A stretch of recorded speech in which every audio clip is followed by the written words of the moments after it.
Bonjour, meu nome é Patrick Ambrose, sou chefe boulanger aqui no Le Cordon Bleu São Paulo. Prazer estar aqui com vocês hoje para apresentar uma receita italiana, um clássico, tortano ou tortano, dependendo da região, ainda casacello, que é o nome original desse pão, trazido para o Brasil pelos imigrantes italianos, principalmente dos napolitanos. É um pão bastante interessante. Normalmente a gente encontra esse pão em pizzarias e casas que vendem produtos italianos. Para essa produção, eu vou precisar de alguns ingredientes bem simples de encontrar. Eu tenho aqui farinha de trigo, estou usando uma farinha de trigo com maior força, é uma farinha própria para fazer pão aqui. Eu tenho água, açúcar, fermento biológico fresco, caso você não tenha disponível esse produto, pode utilizar também o fermento biológico seco e instantâneo. Divide essa quantidade pela metade, é o suficiente. Vou colocar ainda um pouquinho de levain no meu produto de fermento natural, utilizando um levain duro aqui, que vai dar bastante força de crescimento para essa massa, mas é opcional. Caso você não tenha disponível, basta tirar ele da receita e fazer direto, que vai dar um resultado muito parecido com o que eu tenho aqui. A diferença principal está na questão do sabor. A adição do levain matura a minha massa, dando um sabor, um travo, um final mais ácido para nosso pão. Além desses elementos, eu tenho sal e vou usar banha aqui, uma banha suína para essa produção. Se você não gostar de banha suína ou se você fizer a opção ou quiser utilizar, ou melhor dizendo, uma outra gordura, posso trocar isso aqui por manteiga ou ainda azeite de oliva. Eu gosto de trabalhar com a banha nesse pão porque ela agrega, além de maciez, sabor, tá? Então vamos lá, a gente vai começar colocando os ingredientes na nossa batedeira. Aqui no caso, eu vou colocar um pouquinho de água no fundo para que não fique acumulado farinha. Sobre essa água, então, eu adiciono a minha farinha de trigo, o açúcar, o fermento biológico fresco e também o levain, que para mexer nesse levain eu vou usar a própria água da receita. Vou tirar esse levain daqui para que ele não grude na minha mão e vou depositar sobre a farinha. E aqui o restante da água, que eu vou deixar um pouquinho de água no final, vou colocar cerca de 90% dessa água, então ficou um pouquinho aqui ainda. Se precisar, eu coloco a mais na minha massa. E aqui, nesse primeiro momento, eu não vou colocar nem o sal e nem a minha banha, tá? Isso serve para todo tipo de massa. Eu condiciono os meus alunos e também o meu trabalho é sempre separar o momento de adição do sal e do fermento. Se o fermento vai no começo, o sal vai no final. Se o sal vai no começo, é o fermento que vai no final. E eu não coloco a gordura também no primeiro momento, que ela tende a encapsular o grão de farinha, impedindo a absorção de água.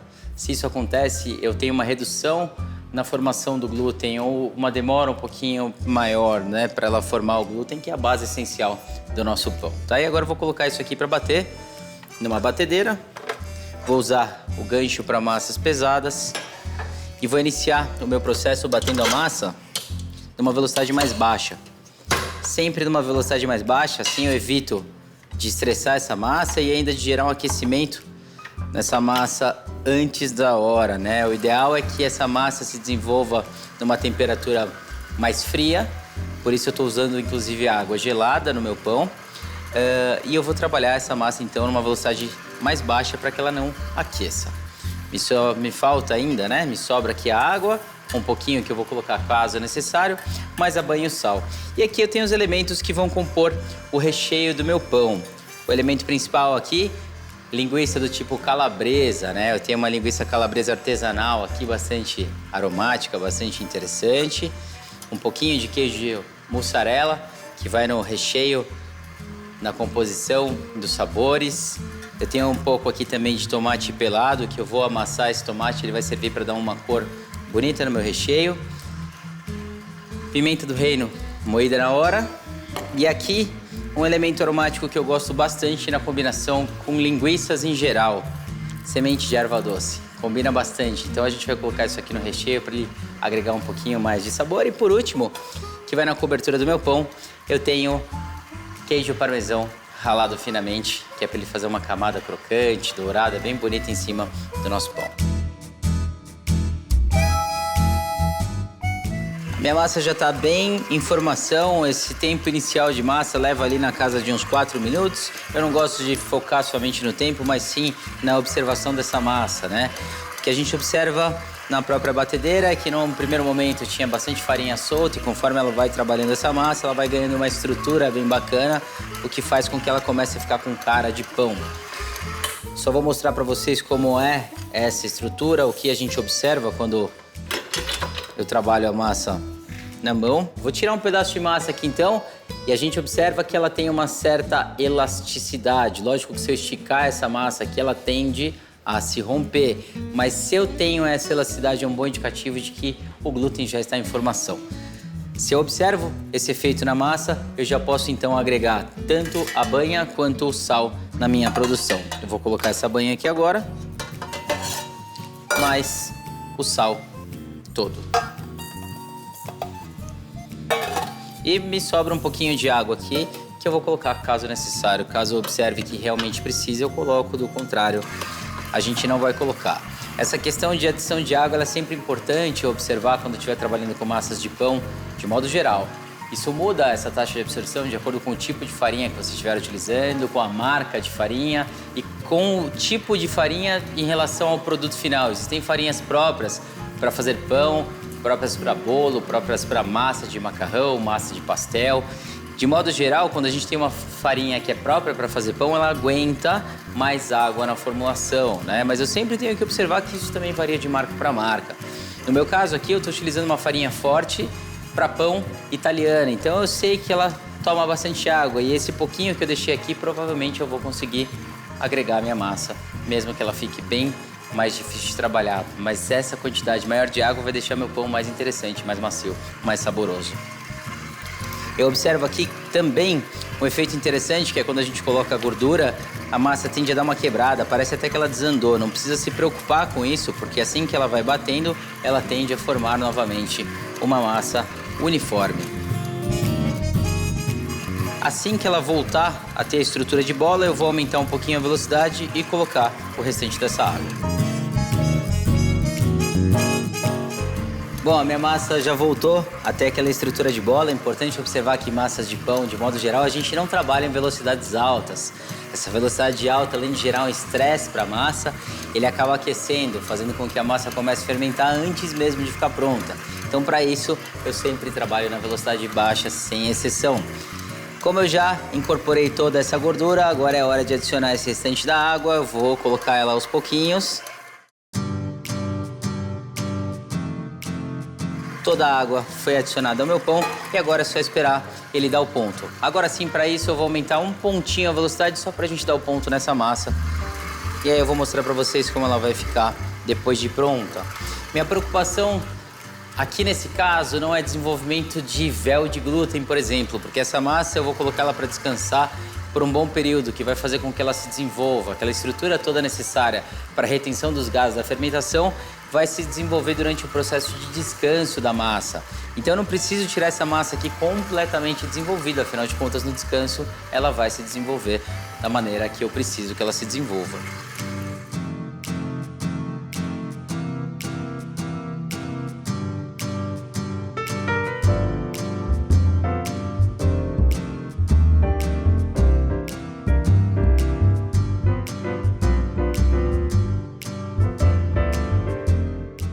Faço uma bolinha, amasso e vou abrir ela delicadamente do centro para as bordas. O que a gente precisa aqui é uma estrutura delicada e não completamente desenvolvida, tá? Eu vou deixar que isso se desenvolva somente no processo de descanso. É uma técnica parecida com uma técnica de autólise, onde a gente desenvolve o glúten sem a necessidade de sova. Olha lá, ó. Eu tenho um véu formado, mas ele é um véu bastante frágil, tá vendo? Se eu insistir, se eu continuar abrindo, ele tende a se romper. Para essa massa, é isso que eu preciso.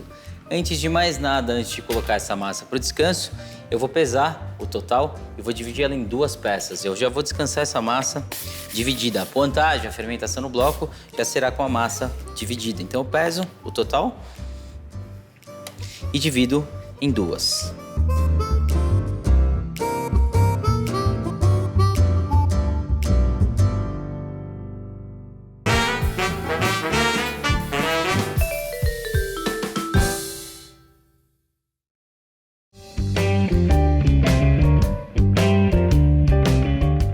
Agora eu tenho duas peças iguais, cada uma dessas peças eu vou bolear.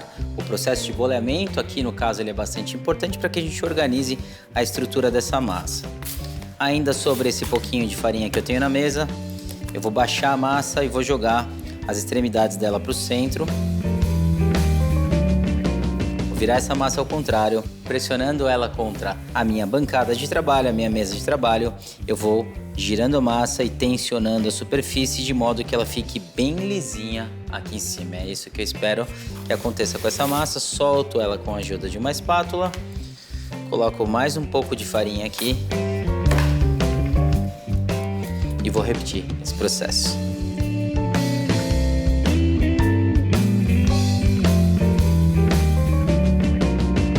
Essas massas vão passar por um descanso agora de 30 minutos, mas eu já tenho uma massa que, além desse descanso, eu coloquei ela na geladeira para retardar o processo de fermentação. Então aqui a gente consegue comparar as duas massas. Uma massa que acabou de ser realizada, acabou de ser trabalhada, e uma massa que já fermentou e eu coloquei na geladeira para dar uma retardada no processo, né? A gente consegue comparar as duas massas aqui, o tamanho, e ela é bem diferente uma da outra. Bom, a minha massa agora eu vou abrir ela com o auxílio de um rolo. Esse processo, ele é um processo um pouquinho mais trabalhoso, que a gente vai fazer aos poucos, porque a massa, apesar dela ter descansado, ela é uma massa bastante elástica. Então eu coloco bastante farinha, tanto embaixo quanto em cima, faço um degazê, eu retiro o ar da massa, dou um giro nela, sempre batendo, tocando nessa massa para ver se ela não tem nenhuma superfície que esteja colando. Eu quero que ela fique bem sequinha, por isso a gente capricha na farinha aqui na mesa. Se você não está acostumado a trabalhar com rolo, a dica é sempre fazer o movimento do centro para baixo, do centro para cima, e ainda, se possível, colocar a mão sobre a massa e não nas laterais do rolo, para que você não perca o equilíbrio e deixe ela mais baixa de um lado do que do outro. Isso é questão de costume. Com o tempo a gente já vem aqui para a lateral e continua abrindo, mas no começo é legal a gente trabalhar aqui na altura da massa mesmo. Faço de um sentido, mudo o sentido da massa, jogo mais farinha, vou abrir ela no outro sentido. Se você observar que a farinha não é suficiente, coloca um pouquinho mais, sempre toca na massa para ver se ela não está colando. Uma coisa importante, se durante esse processo de abertura de massa você observar que ela estica e retrai, isso é um movimento natural do glúten, né? O glúten é responsável por esses dois elementos físicos da massa, a elasticidade e a extensibilidade. Se eu perceber que a massa está voltando demais durante essa passada de rolo, não tenta brigar com a massa, porque você vai acabar rompendo, vai rasgar essa massa, porque você vai romper a estrutura do glúten. Então, para isso, descansa a massa um pouquinho. Como a minha tá com esse efeito elástico, eu vou fazer o seguinte, ó. Vou tirar essa massa daqui, colocar um pouco de farinha aqui ao lado, soltar essa massa e descansar. Faço uma pré-abertura nessa e depois eu volto para a primeira para chegar no tamanho desejado.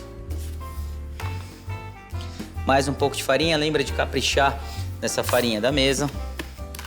Capricha na farinha que está em cima, evitando que a massa grude na sua mão, que ela grude na superfície de trabalho. Coleta a farinha da mesa. E vamos de novo.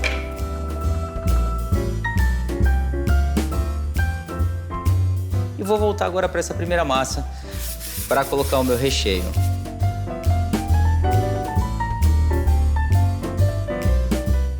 E só esse descanso rápido já é suficiente para a gente esticar e a massa não voltar. Tento deixar ela num formato mais retangular possível.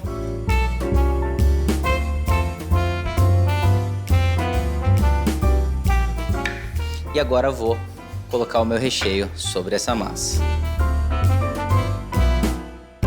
E eu vou colocar a metade dessa calabresa aqui na parte de baixo. Parece que é bastante e é, mas é o que a gente realmente quer desse pão, tá? Eu vou sempre isolar uma parte, aproximadamente um dedo a dois no máximo da parte de baixo, que eu não vou colocar recheio, e a metade dessa calabresa então vai na parte de cima do meu pão, na parte de cima dessa massa. Aqui sobre essa calabresa eu vou colocar um pouquinho de semente de erva doce. Eu vou colocar um pouquinho, só um susto rápido de pimenta do reino, só para acender um pouquinho mais o aroma aqui dessa combinação. O tomate aqui no caso é só para dar uma cor bem delicada no momento em que eu cortar esse pão. Então eu amassei o tomate pelado. E aqui agora metade da mussarela. E pronto, agora a gente vai enrolar esse pão, tá? Para enrolar o pão é bem simples. A gente começa com a parte de cima, dá uma esticada nela geral para que eu consiga pegar somente a massa. E eu vou começar do canto superior direito aqui, ó, trazendo essa massa para cima do recheio, tá? Cola aqui a pontinha. Antes dela começar a desmontar, eu já venho e puxo uma segunda volta, junto com o recheio agora, tá? De novo eu volto pro lado direito e vou enrolando ela novamente. Vai colocando o recheio para dentro. Aqueles 2 dedinhos de borda que ficaram aqui na base, eles vão servir para colar uma massa na outra. E agora eu venho aqui no final, fechando a minha massa, fecho bem mesmo. Solto e dou uma enrolada. Aqui nas pontas eu fecho para não escapar o recheio e tá pronta a primeira parte da minha massa, tá? Eu vou deixar ela aqui do lado, reservada, para que eu consiga rechear então o meu segundo pão.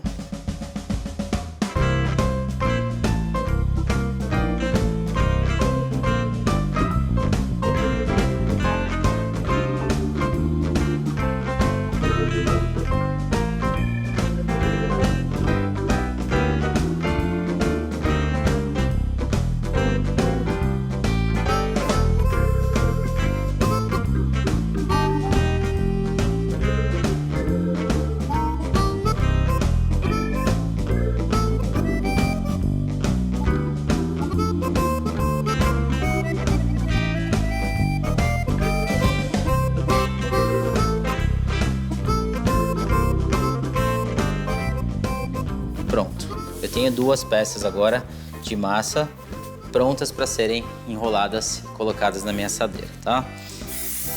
Eu vou untar principalmente o centro, onde vai ficar essa peça de massa.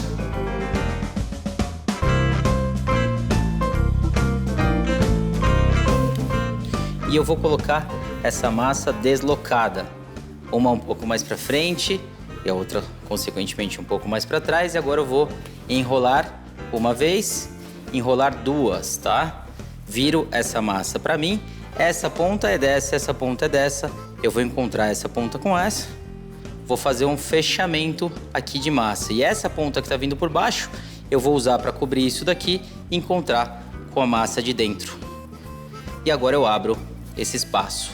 Essa massa tá pronta para ser colocada aqui na minha assadeira. Isso daqui também é interessante a gente untar. Apesar que essa fibra aqui, ela não gruda nada, eu sempre trabalho com um pouquinho dessa gordura em volta, né? Com esse desmoldante em volta, que vai evitar que esse meu pão grude nas laterais, tá? Tenha certeza que ele tá bem distribuído. Joga as costuras dele para baixo, reposiciona, ajeita, deixa ele bem uniforme aqui dentro. Tá pronto para ser levado para fermentação. Essa massa ela vai descansar por aproximadamente 1h30 ou até que ela ganhe um pouco de volume para que então eu leve para o forno, tá? Eu vou colocar ele aqui numa câmara de fermentação, vou preparar aqui a minha praça de trabalho, já vou deixar reservado o meu acabamento e um pouquinho de água e um pincel que eu vou pincelar em cima desse pão antes de levar para o forno.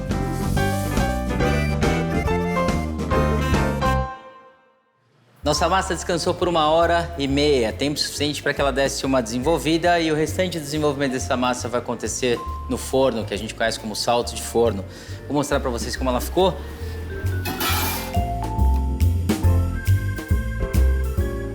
Eu vou aplicar um pouquinho de água aqui na superfície, somente para conseguir conectar o queijo de acabamento. E pronto, agora a gente vai colocar o nosso queijo. Deixa eu dar uma soltada nele aqui e caprichar bem no queijo, tá? O queijo, além de dar um aspecto bem dourado, bem crocante no nosso pão, ele ajuda a tampar as imperfeições da costura, do movimento que nós enrolamos esse pão, né?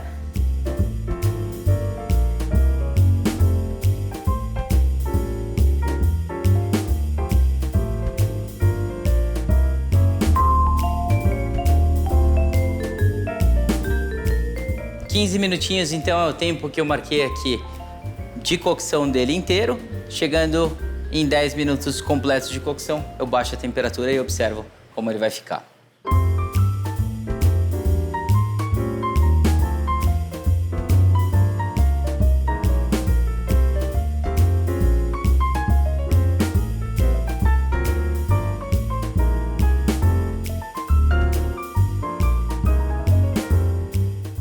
Nosso pão já durou o suficiente, ele está pronto. Agora eu vou tirar esse pão do forno, deixar ele resfriando aqui um pouquinho antes de fazer o corte. Importante a gente sempre observar a relação de temperatura com o tempo. Se eu estiver trabalhando com a temperatura correta, o ideal é que esse pão saia bem dourado lá de dentro. Vou mostrar para vocês como ele está agora. Uau! Tá bem bonito, bem dourado. O queijo deu uma ótima gratinada. Agora a gente tem que tirar ele daqui e transferir para uma grade sempre para resfriar. É importante que o pão passe pelo processo de resfriamento para que ele termine o processo de cocção e eu consiga cortar ele de acordo com o esperado.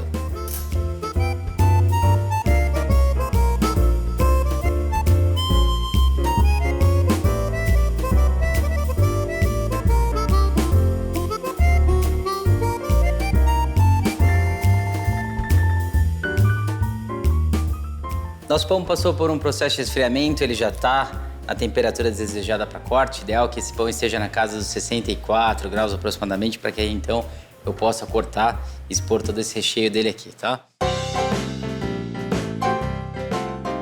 Bom, agora só falta a gente cortar para observar como ele tá por dentro, né? O cheiro tá incrível, a textura, esse barulhinho aqui, né, de crocância do queijo. Vamos ver.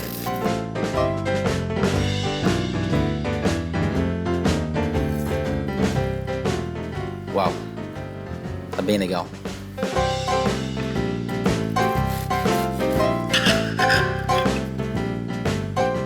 Interessante a gente cortar umas fatias maiores mesmo dele, para que a gente tenha esse efeito do recheio, do queijo, da calabresa, do tomate, bem aparente. E aqui dentro a gente ainda consegue observar a combinação desses ingredientes. Tá bem legal, o pão tá bem úmido, tá do jeito que eu queria.